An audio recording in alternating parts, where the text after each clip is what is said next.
Good morning, everyone, and welcome to Inside Student Affairs. My name is Lauren, and I'm one of your hosts for today. Me and my co-host Jasmine are here to give you an inside scoop on fraternity and sorority life to learn if this is the area for you. To start, what is fraternity and sorority life, Jasmine? Good morning, everyone. Well, Lauren, fraternity and sorority life is an area of student affairs focused on the growth and development of Greek letter organizations within higher education. There are several components of fraternity and sorority life, some of which being service, leadership, and brotherhood and sisterhood that help further develop the individuals that choose to join any Greek organization. To give some background, the history of fraternity and sorority life goes way back to 1776 and started with Phi Beta Kappa Society at the College of William and Mary in Williamsburg, Virginia. While they were the first society that was founded, the first general Greek letter fraternity is considered to be the Kappa Alpha Society, established at Union College in New York in 1825. After that, more male fraternities began to grow, but simultaneously, women started developing their own fraternities as well. Alpha Delta Pi appeared as the first women's fraternity in 1851. Kappa Alpha Theta appeared in 1870 and became the first Greek letter society for women. And then in 1882, Gamma Phi Beta became the first official sorority by coining the term sorority for organizations to use. Did you say Gamma Phi Beta? That's actually my sorority. That makes me so excited. Do you want to hear the Greek alphabet? Alpha, Beta, Gamma, No. Delta, Epsilon. Okay, well, Jeez.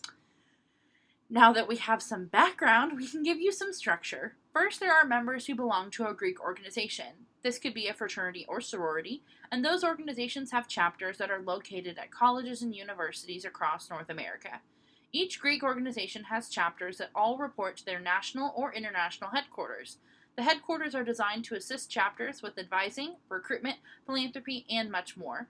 The headquarters or national Greek organizations find themselves within Greek governing bodies that allow similar organizations to connect and work with one another. Now, we can't really name all of the fraternities and sororities right now unless you want this video to be a lot longer than 7 minutes, and we tried. But we can show you the Greek governing bodies really quick. Ta-da! Beautiful. With so many councils and chapters, it can be easy to wonder the purpose of the entire functional area. And while making this, we did too. So after interviewing people working in FSL and people who participated in FSL during undergrad, we came up with the purpose statement. The purpose of FSL is to create opportunities for students to collaborate and develop as leaders in various aspects of their lives, network, and continue to uphold the mission of the university through service, personal development, and academics. To uphold their purpose, there are many services that are offered to fraternity and sorority life members that they may not be able to receive in another organization. First of all, they have countless leadership positions to be involved with during their undergrad and after graduation. Second, each chapter has a headquarters that they can get involved with and use as a resource for questions regarding both the organization and just leadership development opportunities overall. Also, fraternity and sorority life has an alumni network that they can utilize during their undergraduate experience and post-graduation. Lastly, students are allowed to attend several professional development opportunities, such as leadership conferences, and one of those being the Student National Conference called the Association of Fraternal Leadership and Values, or other conferences hosted by outside organizations and fraternity and sorority international offices. Now that you have a general understanding of the benefits that it brings students, we can talk about your possible role as a staff member. Staff members are important in the development of these organizations on campus. They are charged with overseeing and advising various councils and chapters, creating events to foster student development, sit on program boards, and implement risk management for the chapters. They also attend national conferences such as NASPA and the Association of Fraternity and Sorority Advisors to find new ideas for their campus while sharing knowledge as well. If this sounds like a job that would interest you, there are specific skill sets that you need in order to be successful. According to Kate Rossler from the University of Louisville, staff members need to be able to think futuristic and strategic. Next, they need to be able to build relationships with diverse populations. They have to interact with students, alumni, faculty, staff in their office, and other campus partners in their day-to-day activities.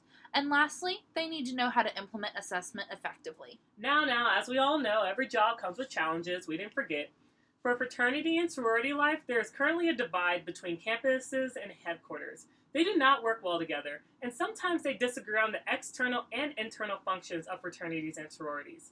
Additionally, there's a lack of cohesion among different councils and the entire community.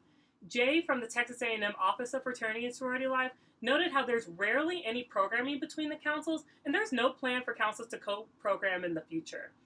Kate from the University of Louisville also notes how this can create unnecessary competition between councils that are trying to reach the same goals. There's also a continuous prevalence of alcohol, drugs, and hazing that have led to unfortunate student deaths in the community. Lastly, their turnover rate is extremely high, and they struggle to keep consistent staff members. Now, there are a great deal of challenges within this area, but that doesn't mean that there aren't any successes. Fraternity and sorority life also allows students to self-govern, which is a useful tool for building well-rounded leaders. And these students are also implementing sexual assault prevention efforts in order to inform their members and provide support throughout their community. Fraternity and sorority life also gives these students a sense of belonging and connection nationally. They know they will always have an alumni network and a sense of community wherever they go after graduation. And overall, fraternity and sorority life is an optimal place for building community, leadership skills, and sense of belonging. So there you have it, y'all. If you're looking for a place that allows your students to self-govern, build themselves as leaders, and create a community for life, then fraternity and sorority life is the area for you. Now, next week, we'll be covering a pretty unconventional but pressing question. Is TikTok really the new Vine? But for now, this is Jasmine and Lauren signing off for this week's edition of Inside Student Affairs. I can't believe you wouldn't let me sing the Greek alphabet.